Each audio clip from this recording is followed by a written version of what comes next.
Mirchi FM is #1 in Singapore.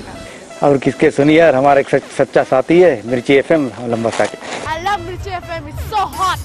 देखे में लाल लाल, खाए में हाय हाय. Tangi taupa में Mirchi FM is hot. Here at Rugby Town, Singatoka, love listening to Mirchi FM. Mirchi FM, it's hot. Mirchi FM is #1 in Suva. It's hot. हम English लंबासा में रहता है, तो क्या बताइए हम मिर्ची एफएम सुनता है. Mirchi FM, बहुत जुलूम जुलूम. Mirchi FM, it's hot.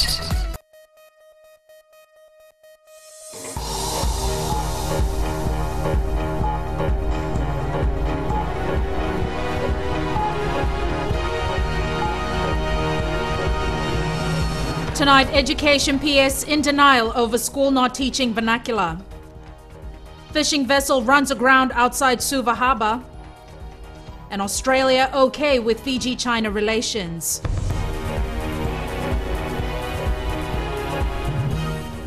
Good evening, I'm Jackie Spate and this is FBC News. It's a month into the school year, yet FBC News has confirmed a number of primary schools around the country are still not teaching vernacular classes. Despite the evidence and statements from school officials, the Permanent Secretary of Education denies there are schools not following the new constitution. What is in the constitution we are doing? Under the 2013 Constitution, Chapter 2, Section 31, Paragraph 3 states, conversational and contemporary Itoke and Fiji Hindi languages shall be taught as compulsory subjects in all primary schools. We don't police things. I have got my education officers, they will check, they do school visits, they have posted teachers of various ethnic groups so that teaching continues, and we have supplied the curriculum material, so everything should be in order. However, we can confirm that Yetsen Primary School in Suva does not meet the vernacular requirement at present. The school's head teacher, Micah Suliano, was reluctant to give us an on-camera interview, but admitted that classes 5 to 8 were the only ones being taught. He says classes 1 to 4 will be taught conversational Itoke and Hindi at the beginning of next term. Are you aware that some schools for classes 1 to 4, they don't teach vernacular classes? That is complete lie. All teaching starts in vernacular in class 1 or year 1. So someone has given you a completely wrong and nonsense advice. You must have gone to school and you should have known that in the Lawa, that's why we start teaching in vernacular. So no, it's just that someone informed us that yes. Yeah, don't take anyone. I am the right man to give you the right answer. However, following the case of Yetsen Primary School, FBC News has been able to find more schools that are not teaching Itoke and Hindi at all. Drasa Avenue Primary is only teaching 15 minutes every Thursday until they have a good mix of teachers who can handle the workload. There's no definite timeline yet. Lotoka Zonghua School says they won't teach vernacular at all. They've written to the Education Ministry asking to have Mandarin classes instead. No school in the country is not teaching vernacular. Yes. No, not vernacular. Vernacular means Chinese, Ratuman, Urdu, Tamil, Telugu. I'm not talking about that. I am talking about Hindi and Vasavakaviti. While the Permanent Secretary's denials clash with the evidence, it's now up to the ministry to see that these policies, which are part of the Fijian Constitution, are implemented effectively and urgently in all our primary schools. Christopher Chand, FBC News. 4 months after coming into power, the Australian Liberal Party coalition government has come out in full support of Fiji government's Look North policy. Mika Longa reports the Tony Abbott government is letting go of the past and considers Fiji as family. Well, Inoki, here I am. Australia had attempted to derail Fiji's Look North policy, but its view on the matter has somewhat changed, saying it's not worried about Fiji's efforts to enhance its relationships with the superpowers of Asia. Australia broke ties and tried using its muscle to veto loans to Fiji by the World Bank and the Asian Development Bank after the 2006 political events. This somewhat forced the Bainimarama government to find new relationships and turn to China to secure low-interest loans. The Fijian government is also heavily involved with India and has gone to great lengths to create new diplomatic ties with the Russians, Iranians, Cubans and Middle Eastern countries, to name only a few. We would expect a strong regional power like Fiji to develop relationships with other countries. You don't maintain the status quo. We're always looking for new markets, for example, for our exports. We're always looking to develop free trade agreements with other countries. But at the end of the day, we remember who our friends and our family are. Australia now wants Fiji to regard it as a partner of choice in trade, investment, development assistance, educational exchanges, and in private and public sector exchanges. It seems the big brother from the land down under has found it critical not to sever ties with Fiji. I hope I was able to convey my enthusiasm for a deeper engagement between Australia and Fiji with Prime Minister Bainimarama. Australia, if anything, was overwhelmed with this encounter with the Fijian government and has pledged to better and deepen their diplomatic ties rather than letting thorns come between them ever again. Mika Longa, FBC News. A foreign fishing vessel is tonight stuck on the reef in the Suva harbour. The unidentified ship has been stuck since 8 a.m. The Fiji Ports Authority was informed about the vessel running aground this morning. Late this afternoon, a tugboat was on site trying to pull out the ship. FBC News has been informed the tugboat will now wait until high tide at 8 p.m. to pull out the stranded vessel. The Fiji Commerce and Employers Federation has clarified that although it's made a formal presentation to the PDP, it's not affiliated to any party. Federation Chief Executive Nesbitt Hazelman was recently invited by senior party members of the People's Democratic Party, but will not divulge who all was there to listen to his presentation. Hazelman says the Federation will advise of any political party that invites them. The Federation saw it as an opportunity to push the business agenda or the business community agenda to these parties. Our advice to the forum or to the gathering was basically that we need to acknowledge the fact that the current government has done quite a lot for business to date, and that any other new government that gets into power should take heed of these positive policies that have been developed for businesses and further enhance it. After the break, no short-term answers for traffic jams in Lautoka.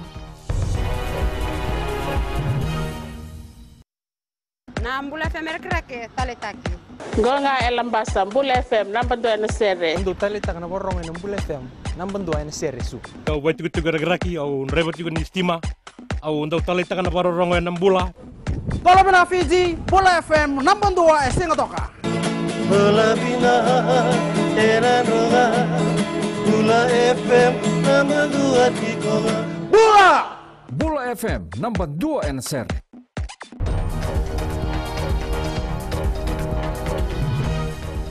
Welcome back. This is FBC News. Traffic flow has improved across the country with the completion of a good number of road widening projects. However, in Lautoka City, traffic jams have resurfaced again since the beginning of the new school year, and this is raising questions. As Akosita Tale reports, this problem may take longer to solve. Lives can be lost if drivers don't hit traffic signals and signs, especially in areas where there are no traffic lights. This is evident at the junction between Vitonga Parade and Amoli Avenue, and the Roads Authority says it's aware of this. Some repair with the traffic lights, traffic signals that are there now, but there was a set that was beyond repair and has been removed. But what will happen now with that intersection and other intersections in Lautoka, we'll have to do a study and decide what is the best intersection treatment to do in the circumstances, and that should be done this year, I hope. And that will decide whether traffic signals go in there or some other form of intersection control. With the intended study yet to begin, there's a question of cost when it comes to making changes. Well, we'll certainly be doing the study this year. It might take longer than that to get new traffic lights in. I hope not, but it may. The budget's sort of already decided for this year, and whether we can fit that in, if that's what's needed, is a question I can't answer at the moment. The study hopes to find the best solution to similar problems all around Fiji. As I say, we need to look at those intersections. We need to look at the whole town, really, as we have had to do in Suva, and work out what is the best solution to Lautoka's traffic problems. Although it may take time and require patience, residents have been advised the study will reduce the immense losses incurred by daily traffic congestions during peak hours. Ako si Tatale, FBC News. The Fiji Commerce and Employees Federation has clarified it did not lobby for the minimum wage rate of the informal sector to be set at $2. Federation Chief Executive Nesbitt Hazelman says the rate was solely the decision of the Wages Council. We did not push at all. There were some industries or industries groupings that felt they weren't able to cope at this time, but they made their representations directly to the ministry. So you are still pushing it to be higher than $2? I'm not pushing it to be anything. All we're saying is we need something that is fair, just and equitable. The informal sector minimum wage rate was decided by independent consultant Dr. Mahendra Reddy, who says there will be another review next year with the possibility of a rate increase. The Health Ministry has started a second round of insecticide sprayings in the Central Division as authorities continue to address dengue fever. Insecticide spraying started on the 13th in the Lami, Walube and Suva City areas and will continue on to Nausori until 1st March. The ministry says while spraying will kill mosquitoes, it won't destroy breeding places and Fijians need to remain vigilant. Fijians also need to take extra caution during this period and maintain basic sanitary and hygiene practices. A low-pressure system to the west of the country is causing rainy weather. The Nandi Weather Office says the trough will continue to affect us this week, with periods of heavy rain predicted for the Western Division. However, this is no cause for alarm. Meteorology Director Alipate Wangaivelua has ruled out any chances of a tropical cyclone.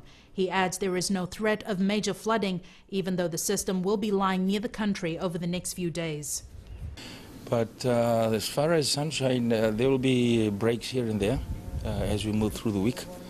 But the trough is lying very close to us, so it can bring rains and even thunderstorms and lightning now and then. Coming up in sports, Fiji Sevens ready for another camp. Also, hockey names team for Vanuatu.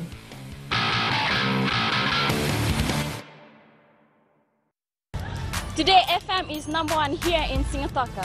We love Today FM in Lambasa. It rocks! My favorite station in Nandi is Today FM. Listening to Today FM. Today FM rocks in Suva. Loto kasi they love Today's kid music. I love Today FM because they play all my songs. We love Today FM at Vuniva Lambasa. Yeah, it rocks! I love Today FM because it rocks. Today's hit music on Today FM.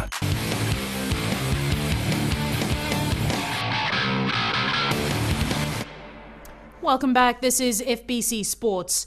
The Vodafone Fiji Sevens team marches back into camp tomorrow. 2 weeks after the loss in Wellington, the focus for coach Ben Ryan is to try and go one better in Japan and Hong Kong next month. Ryan wants to erase the losing memory and start with a clean slate. Indra Singh with more. Let the past be buried so deep that it doesn't affect the outcome of the future is the approach being taken by the Fiji Sevens management.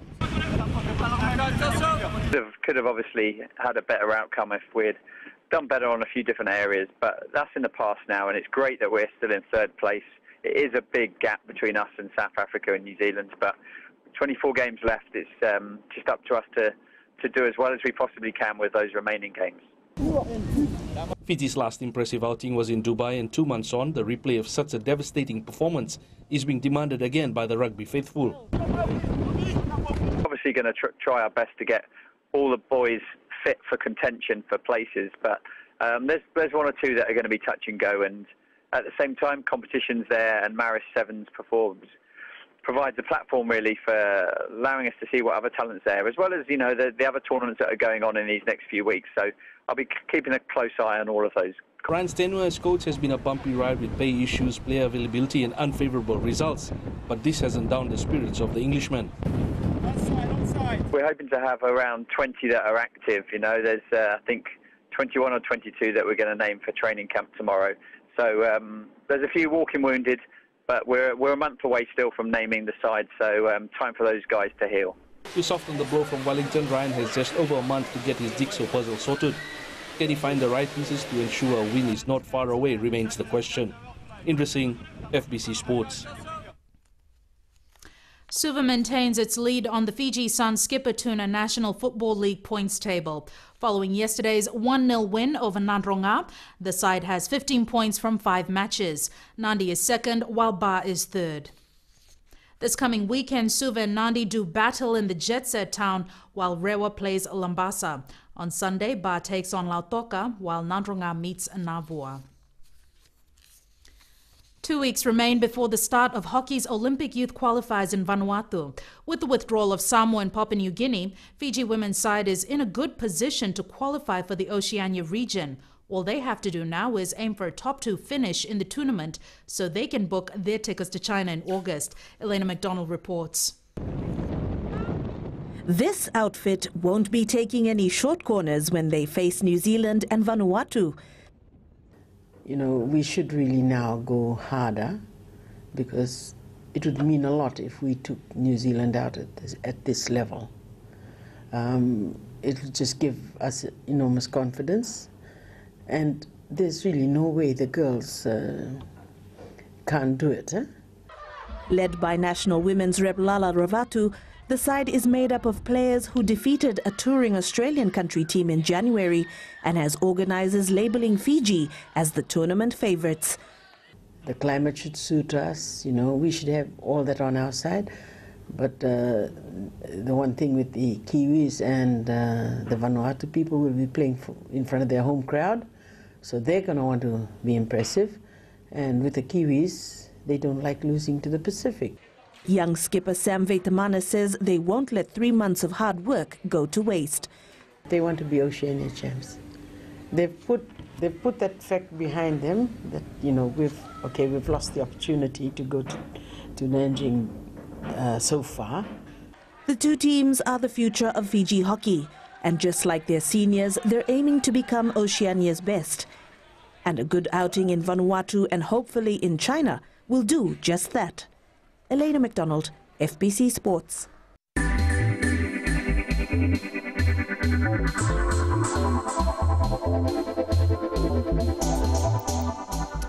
A memorandum of understanding between the Ministry of Fisheries and Forests and Fiji Ports Corporation Limited will strengthen monitoring illegal fisheries around the country. The MOU covers monitoring, control and surveillance of fishing vessels suspected or known to have engaged in illegal, unreported and unregulated fishing. Fisheries Permanent Secretary Inoke Wainingolo says the MOU will ensure capacity building of port state inspectors and the regular consultation to manage fishing vessels in port. Wainingolo adds licensing of the vessels is important and has reminded companies with the licenses to comply with the laws of Fiji.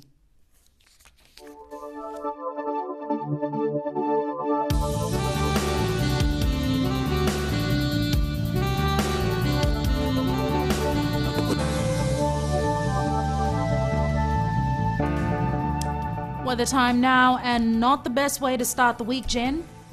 You're telling me, Jackie, I almost got drenched today just walking to dolphins. The things you do when you're starving at work. Looking at the map, I'm sure it wasn't just me who took a chance with the weather this morning. Everyone had their fair share of rain today, particularly in the capital and the western side. The Met Office didn't send us the daily high temperatures today, but we checked around and found most centers hit a high between 30 and 32 degrees Celsius. So there we go.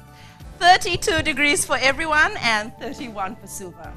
It also looks like we'll have a cooler night with temperatures falling to the mid-20s in most areas. Looks like we'll be getting drenched again tomorrow. More rain and thunderstorms are forecast, but it also says that rain will start to ease in the afternoon.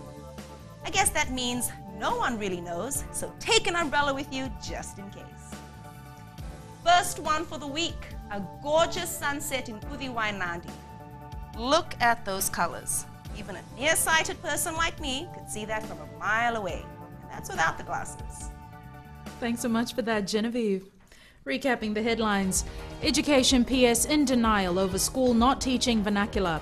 Fishing vessel runs aground outside Suva Harbour, and Australia okay with Fiji-China relations. Results from last week's poll question. We asked, Should health checks be made mandatory for PSV drivers? 91% answered yes.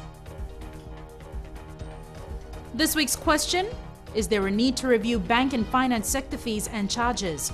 Visit our FBC website to take part. Remember, you can send us newsworthy pictures and videos on email citizenseyes@fbc.com.fj or share it with us via Facebook page FBC News. And if you're on Twitter, follow and tweet us your news tips at FBC News or simply hashtag FBC News. That's news for tonight. Till tomorrow, good evening.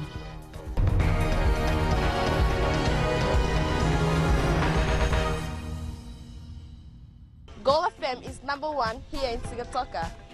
Gold FM is our favorite radio station here in Lautoka. Gold FM is #1 in Nel. I love listening to Gold FM in Ba. We love listening to Gold FM, only the classic hits here in Suva. Hear about Fatul Kola, you immediately think of gold.